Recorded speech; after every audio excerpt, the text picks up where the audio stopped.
What is good? What makes a life a good life? And over the course of my life, how should I act? These are questions that humans have probably been asking as soon as we were able to think them and express them in language. What could be more important than addressing questions like these? Well, in this lecture on Philosophy Jam, I'm going to do my best to help us do just that. Address these questions with a careful philosophical examination. First order of business.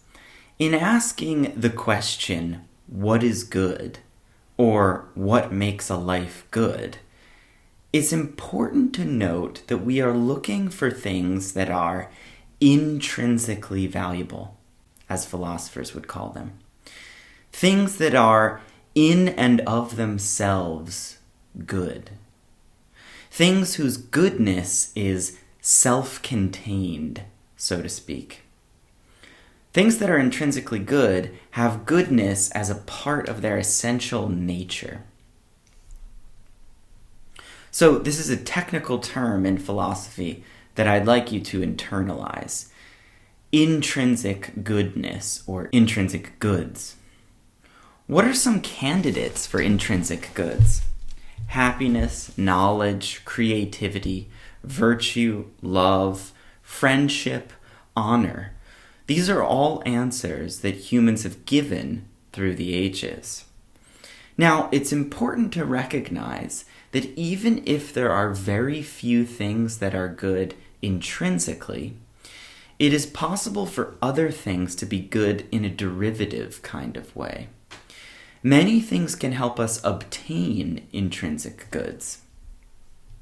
And so philosophers call those sorts of things instrumental goods. A great example of a merely instrumental good is money. No one should value money in and of itself. It has no intrinsic value, but it definitely has instrumental value.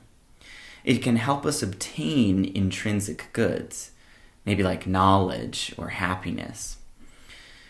Vaccination, surgery, and exercise may be other good examples of merely instrumentally valuable goods.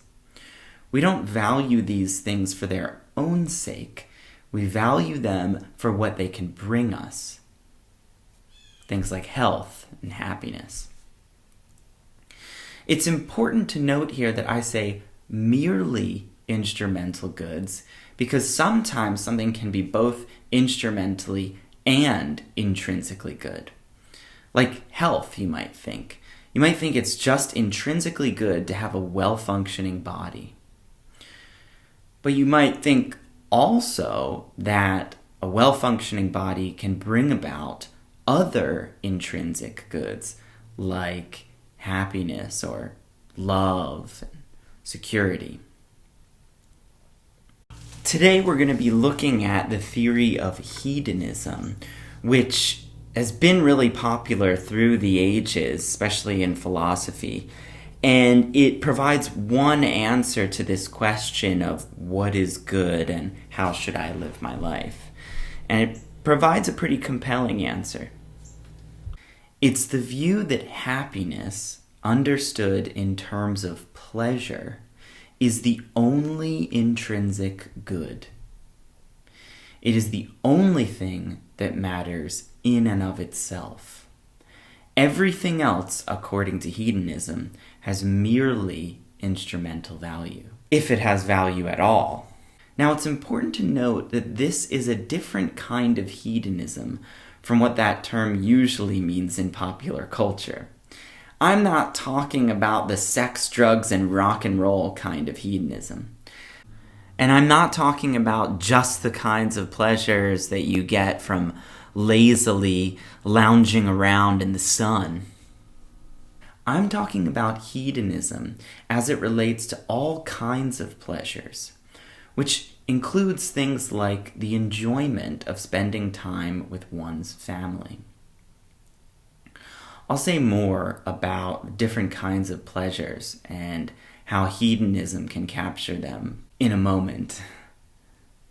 Besides aligning with much of common sense, hedonism has a kind of metaphysical allure. We can readily see how happiness is intrinsically valuable, because happiness is a feature of our experience. Experiences can be good or bad. Experiences that include pain are generally bad ones, and ones that include pleasure are generally good ones. We are directly acquainted with these facts because we literally experience them firsthand.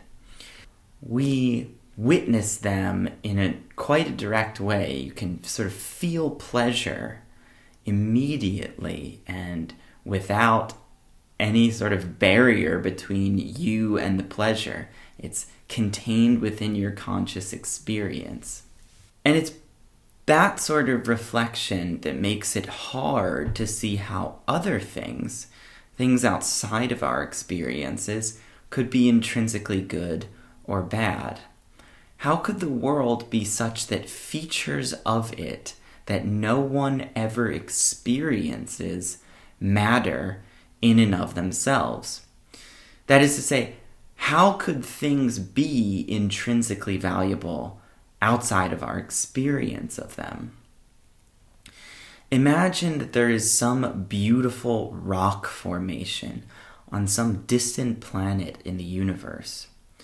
It's absolutely stunning, putting the Grand Canyon to shame. But suppose further that no one experiences it. No sentient creature, human or otherwise, ever gets to behold its beauty. Let's say it is too remote and isolated for discovery.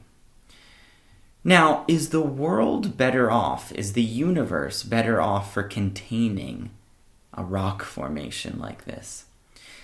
It's hard to see how it could be.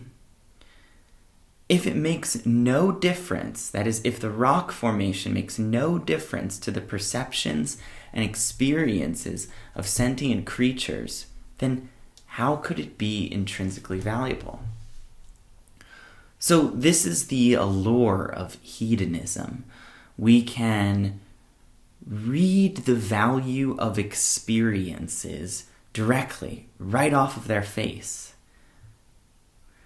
And it's hard to see metaphysically how things outside of experiences could have intrinsic value. I hope that makes some sense. It's important to recognize that hedonism is not a kind of subjectivism or relativism. Hedonism does make certain moral facts depend on our subjectivity. What is ultimately good is experiential in nature, an aspect of our minds, according to hedonism. Yet, this should not be taken to imply any kind of moral relativism or subjectivism.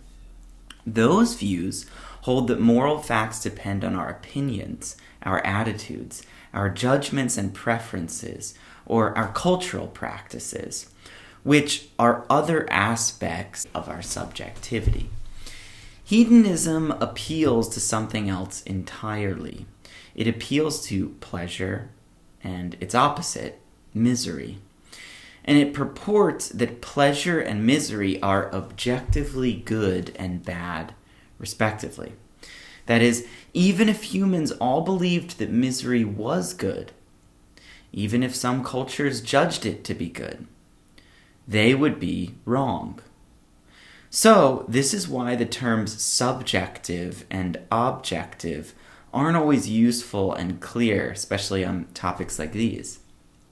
Happiness and misery are subjective phenomena, but we can use them as an objective basis for morality.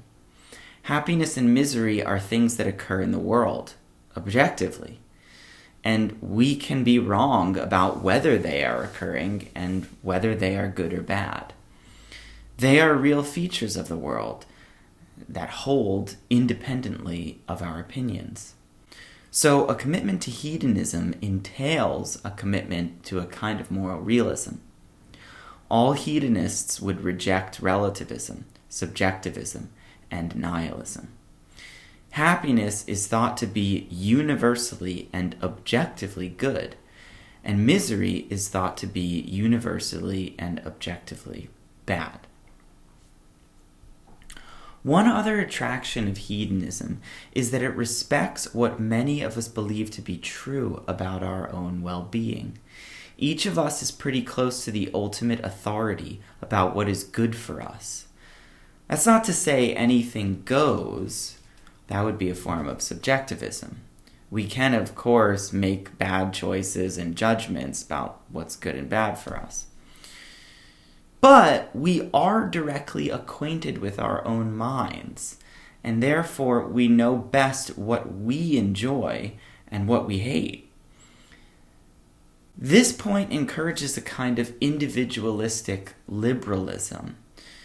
Each of us should be allowed to pursue happiness in whatever form that comes, and any king or dictator or government that says otherwise is unjustly limiting a very important freedom that each of us should have over ourselves.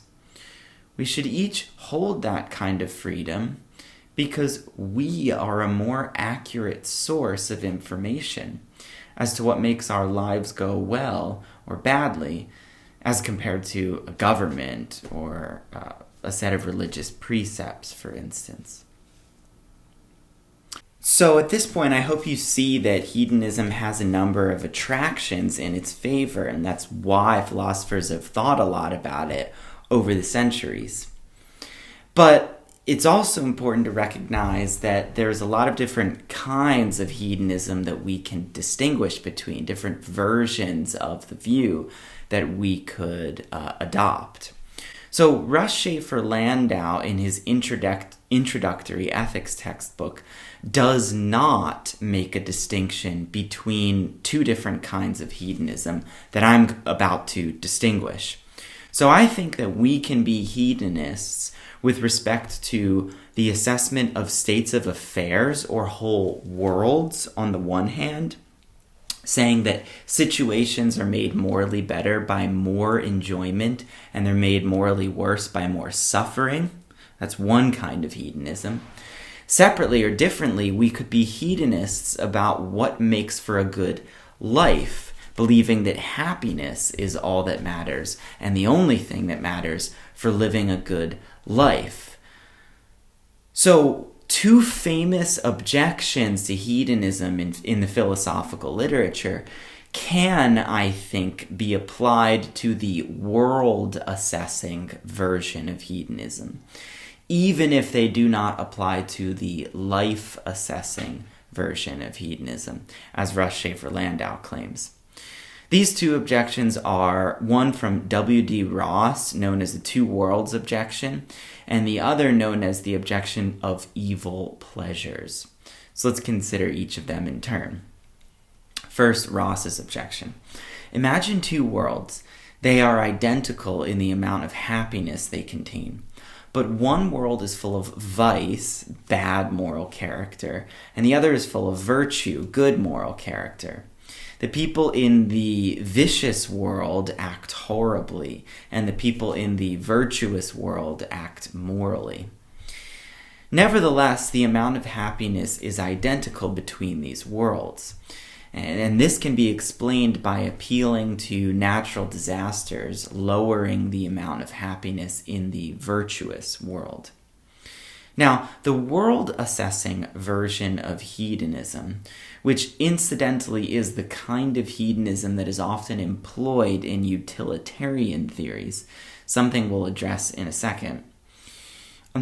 This kind of hedonism, world-assessing hedonism, seems unable to deal with this kind of problem. It assesses these worlds, the two worlds that Ross asks us to imagine. It assesses them as equally morally good. But, says this objection, they aren't equally morally good. The life-assessing version of hedonism does not run into this problem because it says nothing about what goes into the evaluation of a world, but only what goes into the evaluation of a life.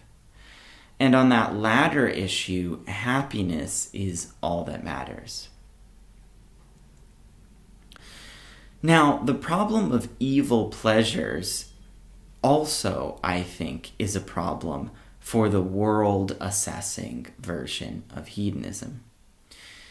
An example of an evil pleasure would be a child molester experiencing pleasure and happiness for the horrible things that he does to children. It seems like we shouldn't even count this kind of pleasure in the moral calculus at all. Even if this kind of pleasure is in some sense good for the molester to experience, that is, even if it makes his life go better, as the life-assessing version of hedonism would say, it seems morally repugnant to weigh it into our moral calculations. That kind of pleasure, derived from such a horrible source, shouldn't count in the assessment of the moral quality of a world. But world-assessing hedonism would count it. Hence, that's one mark against the version of hedonism that is world-assessing. However, Schaefer-Landau's reply to this objection, as it is mounted against life-assessing hedonism, strikes me as exactly right. This kind of pleasure really does make the molester's life go better for him, and that's why we hate it when such people reap this kind of reward. We become morally indignant precisely because pleasures, even from horrible sources like this, do contribute to the quality of the molester's life.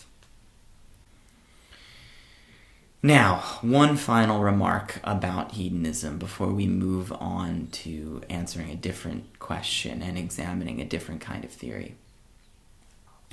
Masochists are often cited as a counterexample to the theory of hedonism. Masochists are people who enjoy pain. Pain is in some way good for them. They seek it out, and they claim that it improves their lives. Hedonism doesn't seem equipped to deal with this, since it says all and only happiness or pleasure is good. But the problem of the masochist can, I think, be answered by the hedonist, again, by distinguishing different kinds of hedonism. We could be very simple and unsophisticated hedonists, believing that just physical pain and physical pleasure from things like a broken leg and sex, respectively, are what matter for hedonic evaluation. But this would be a very simple view. Surely there are other things that contribute to our happiness and our suffering or our misery beyond merely physical pleasures and physical pains. Emotional highs and lows, the beauty of music, the feeling of accomplishment or the feeling of loss, the maintenance of good platonic friendships. None of these cause pleasure and pain in the brute physical sense. But we could develop a more sophisticated version of hedonism to incorporate them. As Schaefer-Landau argues, we could adopt a version of hedonism that says that enjoyment is what matters. Enjoyment being an attitude towards experiences that we take on. Enjoyment is importantly not always correlated with the nature of our experience itself. The masochist finds enjoyment in his pain. He actually takes on a positive attitude towards his pain. And it is this attitude that matters, not the physical pain itself. So, sophisticated versions of hedonism can explain why masochism is not a counterexample to the theory. They might also account for why certain kinds of pleasures are more important than others. John Stuart Mill famously taught that there were higher and lower pleasures. He thought that intellectual pleasures, like philosophy and poetry, were far greater than purely physical pleasures. He's famous in philosophy for claiming that it's better to be Socrates dissatisfied than a pig satisfied. I'll discuss this again in a moment. So far, we've been addressing a kind of metaphysical question. What is good? In other words, what things in the world have the property of being good? The question usually falls within the most abstract level of ethical theorizing in philosophy. This kind of question would usually be categorized as a meta-ethical question. Our answer to it can be used to develop an account of what kinds of things reality contains, or what kinds of things the world contains. That's a very deep metaphysical question. Now, we are going to move down one level of abstraction, so to speak. We're going to look at normative ethics. This level of theorizing asks not things like, are there any moral truths, or what is the nature of goodness? That's metaethics. Rather, normative ethics asks directly what actions are morally right and morally wrong. How should we act? Various theories have been proposed to answer this question. These normative ethical theories purport themselves to be a kind of formula. If you have the right theory, just apply it to whatever ethical decision you're making and voila, follow its recommendations in order to do the right thing, in order to perform the right action. Perhaps the simplest of these theories is one known as consequentialism. Let's start exploring consequentialism with a few reflections. Imagine that there are two ponds in front of you. The one on the right contains 2 children drowning, and the one on the left contains only 1. You have time to jump into one pond, saving either 1 child or 2 children before they all drown. Which pond do you jump into? Obviously, the one with 2 children. Saving 2 children is better than saving 1, right? Numbers matter. Take a different example. Let's say that I have a scarce life-saving drug. 5 people are sick, but luckily I can give each of them a 1/5 of the drug to save them. One person, on the other hand, is very, very sick, and in order to be saved, he would need the entire vial of the scarce drug. To whom should I give the medicine? I'll leave you to answer that. I think the answer is pretty obvious. Just an aside on these sorts of thought experiments, it's really important not to introduce confounding variables or confounding factors. So just like a science experiment, we want to control for all these factors, all these variables, except one, so we can isolate what's ethically in question here. So imagining that, for instance, one of the people being saved by the life-saving drug will be the next Hitler is a confounding variable factor here. So in order to do the thought experiment, we have to assume that every other factor across these cases is equal, right? So all of these people, let's say, have an equal chance of committing crimes in the future or committing to the well-being of society in the future. There's no reason to suppose that any of these people will turn out to be evil or even particularly great and good for that matter, curing cancer, for instance. So we have to keep all the variables controlled, again, in order to isolate what we're trying to think about ethically, and then we can make the judgment that it's better to save more people. It's thoughts like these about how numbers matter for ethical decision-making that have led philosophers to the theory of consequentialism. Consequentialism has been an enormously influential theory, and it was developed by Jeremy Bentham and John Stuart Mill in the 19th century. Bentham was a simple kind of hedonist. He thought that the only intrinsic goods were physical pleasure and physical pain.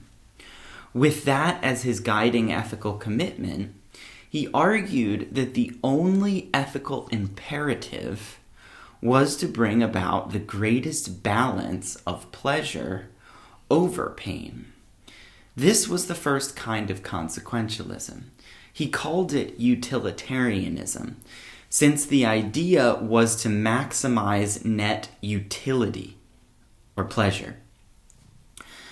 Bentham thought that all that mattered, morally speaking, were the consequences of an action.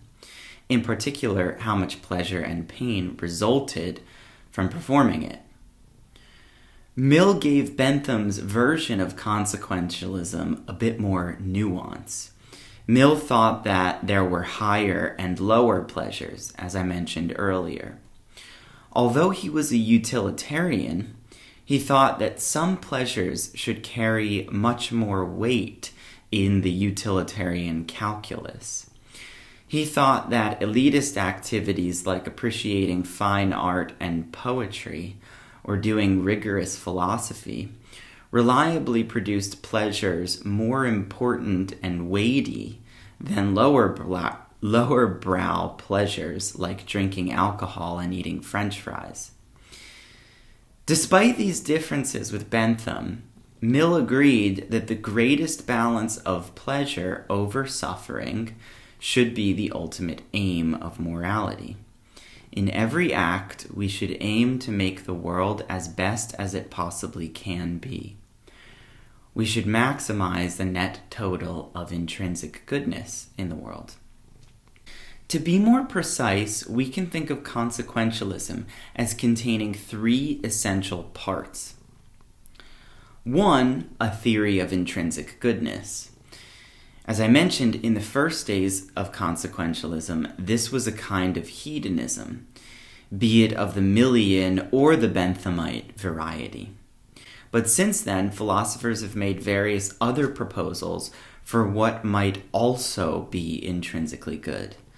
Things like knowledge, justice, love, etc.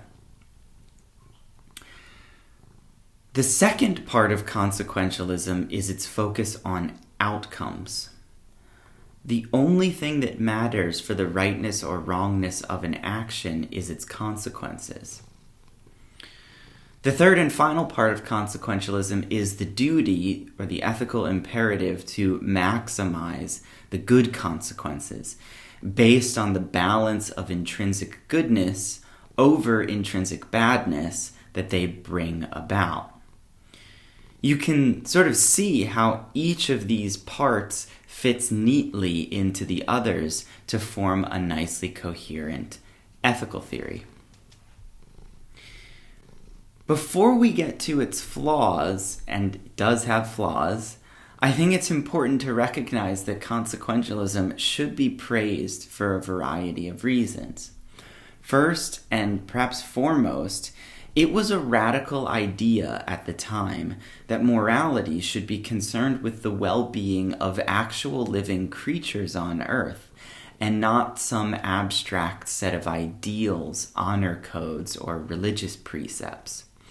Philosopher James Rachels put it this way, quote, "To understand the radicalness of the principle of utility, we have to appreciate what it leaves out of its picture of morality. Gone are all references to God or abstract moral rules written in the heavens.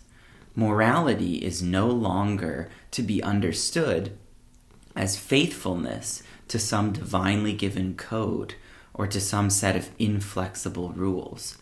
The point of morality is seen as the happiness of beings in this world, and nothing more. There's something really powerful about this.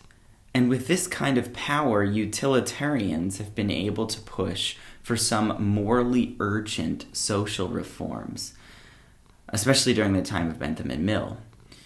They strongly advocated for the abolition of slavery, the empowerment of women, and the rights of non-human animals.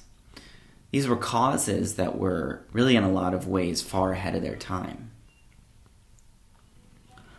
There's also something very logically appealing about utilitarianism, or any consequentialist theory. Once we've identified what intrinsic goods there are in the world, things like pleasure or knowledge, why shouldn't we want to maximize them, making the world as good as it possibly can be? Finally, the theory has obvious real-world applications. Take a look at this. Let's say if there is a complete overload of capacities for intensive care units and ventilators, and patients have to be refused, what's the criteria? First of all, that we have to take into consideration the advanced plan of the patient. That is very important. If someone has decided not to go to an ICU, this is very important to take this into account. Second, all the ethics principles that were already published years ago by the Swiss Academy of Science are still the basis for the decision. Mm-hmm. Third, we have to decide on the prognosis of the patient. We have to choose the patients who have the best prognosis and will get the best out of the ICU stay. And this is a difficult choice, and it's not always only based on the comorbidities or the frailty index or the other problems that the patient may have.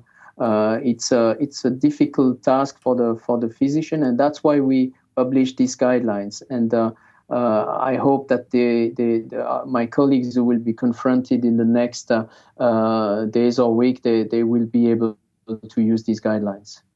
So it's not about first come, first serve, right? We try to avoid this kind of criteria, and also to avoid age as the only criteria, or social or economic conditions. So we want to take into account the interest of the patient. We want to save as many lives as possible. So it's the patient who will get the best out of their ICU stay that will be admitted and that will be taken in charge in the ICU for many days. What if someone has to be refused a treatment? What else do you offer then? What kind of treatment? Of course, palliative care is very important, and we will offer palliative care. This is something that we regularly do in the ICU. People don't realize that, but many people, in fact, are regularly dying in the ICU, and our teams in the ICU are trained to do palliative care and to give the medication that is needed so that the dying process of the patient is not too terrible for him and for his relatives. So we will not abandon patient. We will simply choose between mechanical ventilation and palliative care. Okay. The doctor said that they want to save as many lives as they can. This comes with a cost. Some people have to be turned away from ICU treatment, and they get only palliative care. This is unfortunate because they will die. But we need some way of responding to the possibility of resource shortages in pandemics. Consequentialism gives us a clear answer. Help those who are most likely to benefit from it so as to save as many lives as possible. An opponent of consequentialism or utilitarianism, again with utilitarianism being one kind of consequentialism, an opponent could say that maximizing intrinsic goodness is not all that matters for morality. There are just some actions that we should not do to one another, even if doing them maximizes intrinsic goodness. Here's a rather morbid example to demonstrate the point. Imagine that 5 individuals are in a hospital waiting room in need of organ transplants. They all need a different organ. One, a heart, another, a liver, a third, a kidney, the fourth, a left lung, and the fifth, a right lung. The doctor laments that she is unable to provide these organs and that these patients will certainly die if they do not get them. But at that very moment, a new appointment walks in. A perfectly healthy individual, organs fully functioning, just in need of a routine physical exam. The doctor realizes that she can kill this person, harvest his organs, and transplant them into the 5 individuals in the waiting room, thereby saving 5 lives at the cost of 1. Should she do it? Many forms of consequentialism, utilitarianism included, would say that she should. The intrinsic value of the world would be maximized by her killing the healthy patient and using his organs. But most of us believe that she shouldn't do this. In fact, it's kind of crazy to even entertain the idea. Even if she knew that she'd be able to keep it a secret, even if she knew that there'd be no further bad consequences, even if she knew that the one person sacrificed would not be missed, most of us believe that she still shouldn't do it. It would be a violation of the person's rights. And rights should not be violated in this way, even if the consequences were guaranteed to be better overall.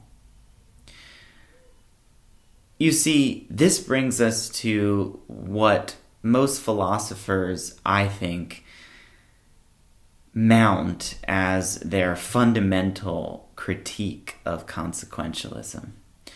Consequentialism doesn't really recognize the reality of moral rights, at least as most philosophers use the term rights. Even if justice is thought to be intrinsically valuable in a consequentialist theory, alongside things like pleasure and happiness, the consequentialist will find himself in situations where his theory recommends that some individuals be sacrificed, sometimes in deeply repugnant ways, for the sake of the greater good. Rights should be violated according to these views.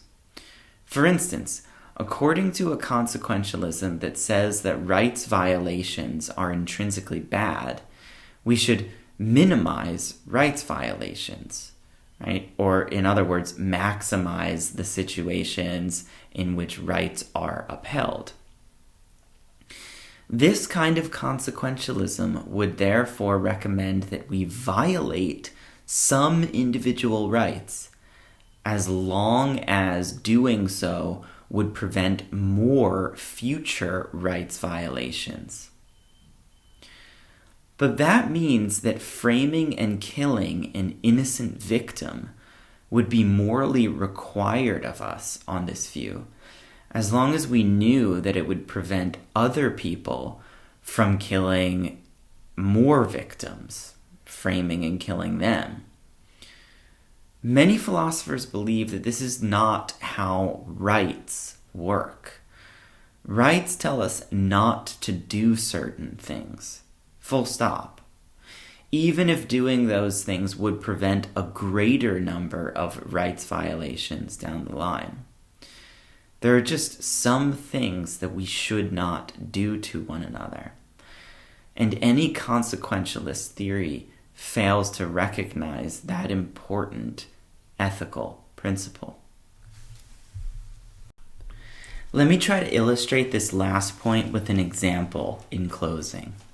Let's say that a criminal captures 2 people and holds them hostage.